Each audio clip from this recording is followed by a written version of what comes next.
Hi friends, welcome again in the chapter of power sharing. तो power sharing में हम जो श्रीलंका में जिस प्रोसेस को वहाँ के न्यू कॉन्स्टिट्यूशन में लागू किया गया था, तो उसी को पॉइंट सिस्टम में यहाँ पे हम देख रहे हैं। पहली स्लाइड में सिंपल सा आंसर लिखना हो, लगातार यदि 3 मार्क का हो तो 3 पॉइंट डिस्कस करने हैं, 5 मार्क में तो 5 point have to discuss it. तो जैसे पहला पॉइंट है कि a new constitution stipulate that the state shall protect and foster Buddhism. एक नया संविधान बनाया गया जिसमें ये प्रावधान किया गया है कि जो आज के बाद जो स्टेट है, जो राज्य है, वो बुद्धिज्म धर्म की रक्षा करेगा और उसे बढ़ावा देगा। Recognise Sinhala as the only official language in 1956। 1956 के एक्ट में सिंहली भाषा को एकमात्र भाषा के रूप में, एकमात्र राजभाषा के रूप में मान्यता दी गई। Ignore the interest of minorities, जो अल्पसंख्यक लोग थे उनके इंटरेस्ट को, उनके हितों को इग्नोर किया गया। डिस्क्रिमिनेटेड इन जॉब्स, उनके साथ बेरोजगार के अंदर भेदभाव किया गया। Government policies denied equal political rights to Tamil, जो गवर्नमेंट पॉलिसी सरकारी नीतियां थी उन्होंने तमिलों को बराबरी का अधिकार देने से मना किया। Tamil felt that majority government has no sensitive for their language and culture, और इससे तमिलों ने यह महसूस किया कि जो सरकार है वो किसी प्रकार से उनकी भाषा या संस्कृति के प्रति सेंसिटिव नहीं है, विचारशील नहीं है। ओके, अगला क्या, बेल्जियम ने उन सारी चीज़ों को, बेल्जियम के अंदर भी हम इसी प्रकार की प्रॉब्लम्स को देख रहे थे, वहाँ भी ये सारी समस्याएं आ रही थी।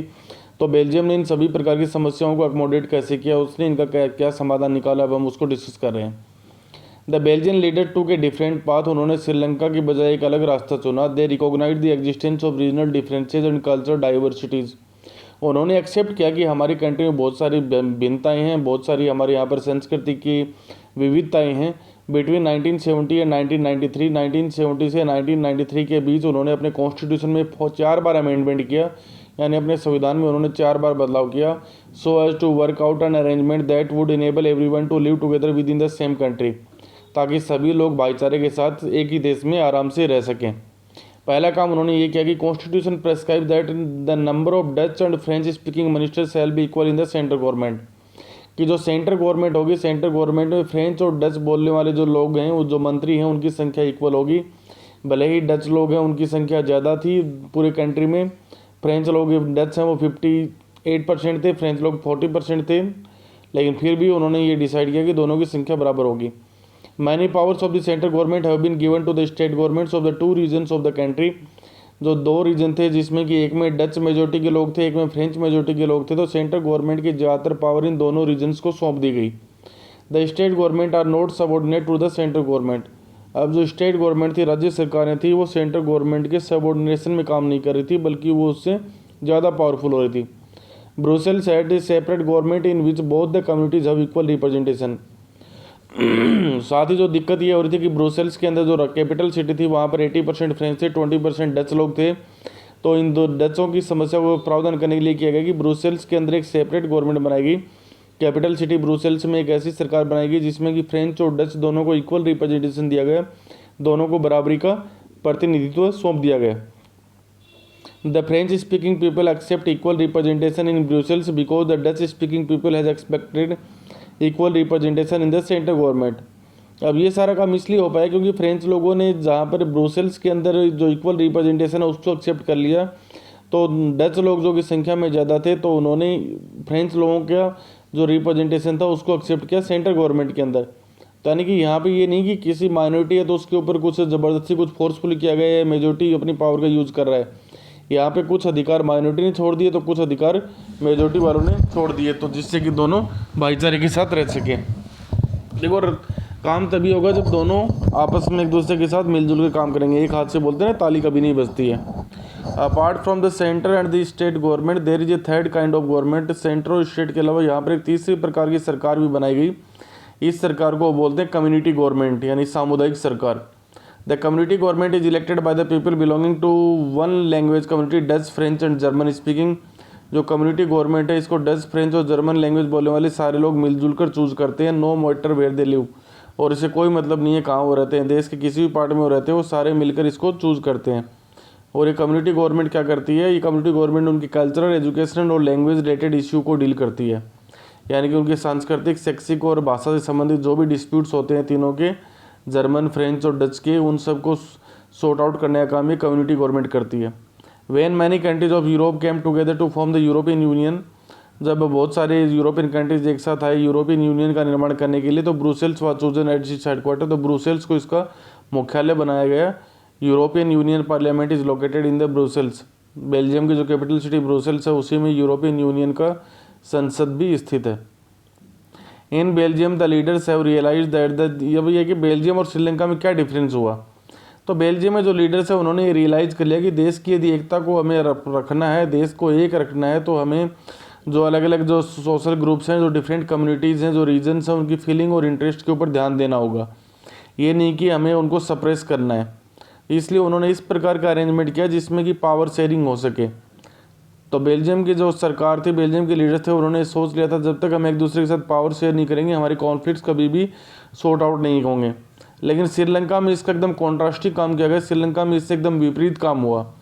श्रीलंका में मेजोरिटी को ये होना चाहिए था कि वो माइनॉरिटी के साथ अपनी पावर को शेयर करती, लेकिन वहाँ पे तो मेजोरिटी ने ये कोशिश की कि वो अपनी पावर को और ज़्यादा यूटिलाइज करे और माइनॉरिटी को एकदम से हाशिए के ऊपर धकेल डाले, जिसके कारण वहाँ पर क्या हुआ, सिविल वार हुआ। तो हम देख रहे हैं कि यदि पावर शेयरिंग होगी तो ईजिली आपके यहाँ पर पूरी तरह से पीसफुल रहेगा, और यदि पावर शेयरिंग नहीं होगी तो उसका आउटकम हमेशा कुछ ना कुछ इसी प्रकार कोई युद्ध या कोई सिविल वार ही होता है। तो अकोमोडेशन इन बेल्जियम, तो बेल्जियम में कैसे अकोमोडेट किया गया चीज़ों को, तो सिंपल सा पहला है कि the state government are not subordinate to the central government. जो स्टेट गवर्नमेंट है उनको अब इतनी ज़्यादा पावर दे दी गई कि वो किसी सेंट्रल गवर्नमेंट की सबऑर्डिनेशन में काम नहीं कर रही हैं अब। French and Dutch speaking ministers will be equal in the central government. जो केंद्र सरकार है उसमें फ्रेंच और डच बोलने वाले, चाहे उनकी संख्या कितनी भी हो, सारे के सारे इक्वल रिप्रेजेंटेशन उनको दिया गया। Many powers of the central government given to the state government. Central governments की बहुत सारी पावर्स को स्टेट गवर्नमेंट्स को ट्रांसफ़र कर दिया गया। Community government has been elected for the cultural, educational and language related issues. जो सांस्कृतिक, आर्थिक, जो भाषा से संबंधित और शिक्षा से संबंधित मुद्दे हैं उनको सॉर्ट आउट करने के लिए एक सामुदायिक सरकार की स्थापना की गई ब्रुसेल्स के अंदर। A new concept, a community government is elected by all 3 linguistic group. और इस कम्युनिटी गवर्नमेंट का जो चुनाव है वो तीनों लिंग्विस्टिक ग्रुप करते थे, जिसमें कि शामिल थे आपके फ्रेंच, डच और जर्मन लोग। Brussels has a separate government with equal representation of Dutch and French linguistic groups. Brussels के अंदर जो एक सरकार बनाई गई उसके अंदर फ्रेंच और डच लोग, यानी जो सेंट्रल गवर्नमेंट थी उसमें फ्रेंच और डच दोनों का इक्वल रिप्रेजेंटेशन रखा गया, भले ही सोसाइटी में उनकी संख्या कुछ भी रही हो। अब है कि why the power sharing desirable. अब हम इतने पूरा राम कहानी श्रीलंका और बेल्जियम की हमने पढ़ ली है, तो अब अगला सवाल आता है कि पावर शेयरिंग है वो डिजायरेबल क्यों है, पावर शेयरिंग की हमें क्या ज़रूरत है। तो there are the 2 different set. तो इसके लिए 2 रीजन हम दे सकते हैं। पहला रीजन है वो प्रूडेंशियल रीजन बोलते हैं कि first set of reason are the prudential, while the prudential reason states the power sharing will bring out the better outcome. जो प्रूडेंशियल रीजन है वो ये बोलता है कि पावर शेयरिंग है उससे जो आउटकम्स होंगे वो बेटर होंगे। देखिए, आप पावर शेयरिंग कर लोगे तो कंट्री के अंदर आपके यहाँ शांति स्थापित होगी। पावर शेयरिंग यदि नहीं होगी तो कंट्री में जो डिफरेंट ग्रुप्स हैं वो आपस में लड़ाई करेंगे। जब कंट्री में पावर शेयरिंग होने से पीसफुल एनवायरनमेंट क्रिएट होगा तो कंट्री में डेवलपमेंट होगा तो सभी को उसका बेनिफिट मिलेगा। ये आपके प्रूडेंशियल रीजन हो गए। अगला आपका रीजन होता है मॉरल रीजन। तो firstly power sharing is good because it helps to reduce the possibility of conflict between social groups. कि पावर शेयरिंग इसलिए अच्छी मानी जाती है क्योंकि इसके कारण जो डिफरेंट सोशल ग्रुप्स होते हैं उनके बीच में कोई कॉन्फ्लिक्ट होता है उसको कम करने में हेल्प मिलती है। Since the social conflict often leads to the violence and political instability, power sharing is a good way to ensure the stability of the political order। और कई बार ये सोशल कॉन्फ्लिक्ट होता है उसके कारण वायलेंस क्रिएट होता है, हिंसा क्रिएट होती है, जिससे कि राजनीतिक अस्थिरता होती है और देश कई बार टूट जाता है। तो इसलिए पावर शेयरिंग एक अच्छा तरीका है जिससे कि पूरी कंट्री के अंदर एक स्टेबिलिटी हो, एक स्थायित्व आए और पॉलिटिकल ऑर्डर है वो प्रॉपर तरीके से काम कर सके। जो सेकंड रीजन है वो हमारा मॉरल रीजन है। The second reason is the moral reason. Moral reason emphasise the very act of power sharing is as valuable. There is a second deeper reason why power sharing is good for democracies. Power sharing is the very spirit of democracy. दूसरा ये बहुत moral reason इसको इसलिए बोलते हैं कि देखिए किसी भी कंट्री में यदि डेमोक्रेसी है, यदि लोकतंत्र है वहाँ पे, तो लोकतंत्र में यदि आपको काम करना है तो power sharing should be there. देखिए डेमोक्रेसी में नॉर्मली क्या होता है, पावर किसके, डेमोक्रेसी में सारे डिसीजन किससे होते हैं, वोट से। अब जिसकी संख्या जो मेजोरिटी है उसकी संख्या तो हमेशा ज़्यादा ही रहेगी। यदि वो इस प्रकार से पावर शेयरिंग नहीं करेगा तो डेमोक्रेसी में हमेशा उसी का अपर हैंड रहेगा और माइनॉरिटी को कभी भी उनका रियल राइट नहीं मिल पाएगा। तो मॉरल रीजन यहाँ पे, नैतिक रीजन यही है कि जो मेजोरिटी के लोग हैं उनको हमेशा ये कोशिश करनी चाहिए कि वो जो जितनी पावर वो यूटिलाइज कर रहे हैं, जितने सुख वो भोग रहे हैं, उतने के उतने ही जो माइनॉरिटी ग्रुप के लोग हैं उनको भी मिलने चाहिए, क्योंकि वो संख्या में भले ही कम है लेकिन वो उस पर्टिकुलर सिस्टम के पार्ट हैं। At the end of the civil war Lebanon leader, ये लेबनान की कहानी आपके बुक में दे रखी है कि इसमें मेन सवाल कोई नहीं आता, नॉर्मली कई बार इसमें कोई एमसीक्यू जरूर पूछ लेते हैं, तो उसके लिए हम थोड़ा सा इसको देख लेते हैं। लेबनान में जो कैथोलिक क्रिश्चियन धर्म के फॉलोवर थे, द प्राइम मिनिस्टर मस्ट भी, इसमें इस दो चीज़ें की गई हैं कि लेबनान में क्रिश्चियन और मुस्लिम दोनों जो रिलीजन के लोग हैं, लेबनान में जब पूरा एक लंबा सिविल वॉर चला, तो सिविल वॉर के बाद जब नया कॉन्स्टिट्यूशन बनाया गया तो उस कॉन्स्टिट्यूशन में ये रखा गया कि जो प्राइम मिनिस्टर है वो हमेशा सुन्नी मुस्लिम कम्युनिटी से होगा, और जो डेप्यूटी प्राइम मिनिस्टर है वो ऑर्थोडॉक्स क्रिश्चियन होगा, और जो स्पीकर है वो शिया मुस्लिम होगा। तो यानी कि जो 3 डिफरेंट रिलीजन है, वो जो 4 डिफरेंट रिलीजन है वहाँ पे, उन चारों डिफरेंट रिलीजन्स के लिए कैंटेज की 4 हायर पोस्ट रख दी गई। देखिए कि जो क्रिश्चियनिटी होती है उसके 2 पार्ट होते हैं, कैथोलिक और ऑर्थोडॉक्स। इसी प्रकार जो मुस्लिम कम्युनिटी होती है उसके 2 पार्ट हैं वहाँ पे, सुन्नी और शिया। तो जो कैथोलिक क्रिश्चियंस हैं उनके लिए उन्होंने प्रेसिडेंट की पोस्ट को सिक्योर कर दिया, प्राइम मिनिस्टर को उन्होंने शिया मुस्लिम कम्युनिटी के लिए रिजर्व कर दिया। जो डेप्यूटी प्राइम मिनिस्टर है वो सीट उन्होंने ऑर्थोडॉक्स क्रिश्चियन के लिए फिक्स कर दी, और जो पार्लियामेंट का जो स्पीकर होता है उसके लिए उन्होंने शिया मुस्लिम्स के लिए वो सीट रिजर्व कर दी। तो इस तरीके से हम देखते हैं कि उन्होंने हर धर्म के व्यक्ति को हायर पोस्ट में रिप्रेजेंटेशन दे दिया है, ताकि किसी ऐसा कोई रिलीजन जिनकी संख्या कम हो, जो माइनॉरिटी में, उसको इसका नुकसान नहीं हो। तो लेबनान का एक सिंपल सा एग्जाम्पल हमारे पास है। इस पैक्ट के according the Christians agreed not to seek French protection and the Muslims agreed not to seek unification with the neighbouring state of Syria.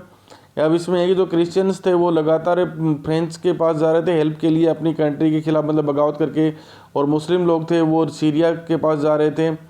तो अब क्रिश्चियन और मुस्लिम दोनों ने मिल के अरेंजमेंट किया कि अब वो दोनों ही ये काम नहीं करेंगे, और वो दोनों अपनी जो इक्वल पॉपुलेशन है उसके साथ हैप्पीली यहाँ पे इस कंट्री में रहेंगे। तो ये आपका पावर शेयरिंग। यदि आप पावर शेयरिंग नहीं करते हो तो आप अपनी कंट्री के साथ गद्दारी करने के लिए उसके एनवायरनमेंट को इतना स्पॉइल कर देते हो। अब in modern democracies power sharing arrangement can take place many forms. कई बार बड़े सवाल में पूछ लेते हैं कि मॉडर्न डेमोक्रेसी है, जो आधुनिक लोकतंत्र है, उसमें पावर शेयरिंग है वो कई अलग अलग फॉर्म्स ले सकती है, उसके बारे में बताना है। तो पहला जो फॉर्म है वो यहाँ पे डिस्कस किया कि power is shared among different organs of the government. जो गवर्नमेंट के डिफरेंट ऑर्गन्स हैं उनके बीच में पावर शेयरिंग। तो गवर्नमेंट के जो ऑर्गन्स हैं वो 3 ऑर्गन्स हैं, लेजिस्लेचर, एग्जीक्यूटिव और जुडिशरी। ये सब आपने 8th क्लास में पढ़ा है कि पावर शेयरिंग है वो किसी एक पर्टिकुलर के पास नहीं होती, बल्कि गवर्नमेंट के डिफरेंट पार्ट्स में पावर शेयरिंग की जाती है। यदि किसी एक पर्टिकुलर पर्सन के पास पावर रहेगी तो वो क्या होगा, आपका डिक्टेटरशिप हो जाएगा, तानाशाही हो जाएगी। तो इसलिए डेमोक्रेसी में जो गवर्नमेंट होती है, गवर्नमेंट की पावर है वो 3 डिफरेंट हिस्सों में चली जाती है, जिसमें एक को आप लेजिस्लेचर बोलते हो, एक को एग्जीक्यूटिव बोलते हो, और एक को जुडिशरी बोलते हो। ये पावर का जो डिस्ट्रीब्यूशन है, इस डिस्ट्रीब्यूशन को हम हॉरिजॉन्टल डिस्ट्रीब्यूशन ऑफ पावर बोलते हैं। क्योंकि ये हॉरिजॉन्टल डिस्ट्रीब्यूशन इसलिए बोलते हैं क्योंकि जो तीनों के तीनों वो तीनों एक ही लेवल पे रह के एक दूसरे की पावर्स को यूटिलाइज करते हैं और एक दूसरे की पावर्स को बैलेंस करने का काम करते हैं। Such a separation ensure that none of the organs can exercise unlimited power. और ये सेपरेशन ये भी इंश्योर कर देता है कि जो डेमोक्रेसी में है वो कोई एक पर्टिकुलर ऑर्गन है वो पावर को मिसयूज़ नहीं करेगा, यानी कि एक पर्टिकुलर ऑर्गन के पास पावर इतनी ज़्यादा नहीं होगी कि वो पावर को मिसयूज़ कर सके। तो ये एमसीक्यू के लिए याद रखना, ये जो डिस्ट्रीब्यूशन है इसको हॉरिजॉन्टल डिस्ट्रीब्यूशन बोलते हैं। Okay, power sharing, organs of the government, legislature, executive और जुडिशरी। अगला जो पावर शेयरिंग का डिस्ट्रीब्यूशन है वो है अमंग द डिफरेंट लेवल्स की। एक लेवल्स का, जैसे सबसे ऊपर एक सेंट्रल गवर्नमेंट हो सकती है, फिर उसके नीचे स्टेट गवर्नमेंट, फिर उसके नीचे लोकल बॉडीज़, और लोकल बॉडीज़ को भी यदि आप डिस्ट्रीब्यूट करना चाहो तो एक तरफ आपकी पंचायती राज सिस्टम हो जाएगा, एक तरफ आपकी जो सिटीज़ के अंदर म्यूनसिपल और जो आपका और म्यूनसिपल वाला सिस्टम हो जाएगा, जिसमें भी, और उसको भी आप डिफरेंट 3 पार्ट में डिवाइड करना चाहो तो एक तरफ आपकी जिला परिषद हो जाएगी, एक तरफ ग्राम पंचायत हो जाएंगे, एक तरफ आपकी ग्राम सभा हो जाएगी। उसी प्रकार से वहाँ पे छोटे शहरों में नगर पालिका हो जाएगी, बड़े शहरों में नगर निगम हो जाएगा। तो इस प्रकार से जो पावर शेयरिंग का जो अलग अलग टाइप की गवर्नमेंट है उनके बीच में पावर को शेयर करना, ये पावर शेयरिंग की लेवल्स ऑफ गवर्नमेंट। पहला सेंट्रल गवर्नमेंट, फिर स्टेट गवर्नमेंट और लोकल गवर्नमेंट के बीच पावर शेयरिंग करना। आप आगे चाहो तो नीचे लोकल गवर्नमेंट को और ज़्यादा भी क्लासीफाई कर सकते हो। तो तीसरी तरीका है वो पावर में ऑल्सो भी shared among the different social group such as the religious and linguistic group. जैसा कि बेल्जियम में हुआ था, वहाँ पर जो लिंग्विस्टिक ग्रुप्स थे उनके बीच में पावर को शेयर किया गया, क्योंकि बेल्जियम की जो कम्युनिटी गवर्नमेंट है वो इसी का एग्जाम्पल है कि कम्युनिटी गवर्नमेंट में फ्रेंच, डच और जो जर्मन लोग हैं तीनों को इक्वल राइट्स दिए गए थे उस गवर्नमेंट को बनाने के लिए, भले ही उनकी संख्या कुछ भी हो सोसाइटी में। Power sharing arrangement can also be seen in the way political parties, pressure groups and the movement control और influence their power. Power sharing इसमें भी होती है जैसे कि डिफरेंट पॉलिटिकल पार्टी के मेंबर्स होते हैं वो भी पावर को एंजॉय करते हैं, प्रेशर ग्रुप्स होते हैं वो भी पावर को एंजॉय करते हैं, या आप कोई मूवमेंट चला रहे हो उस मूवमेंट के कारण आप गवर्नमेंट को प्रेशराइज कर देते हो, तो एक तरह से आपने भी पावर को यूटिलाइज किया या पावर को शेयर किया गवर्नमेंट के साथ। तो ये 4 अलग अलग तरीके हैं जिनके द्वारा मॉडर्न टाइम में, मॉडर्न डेमोक्रेसीज में पावर को शेयर किया जाता है। ओके।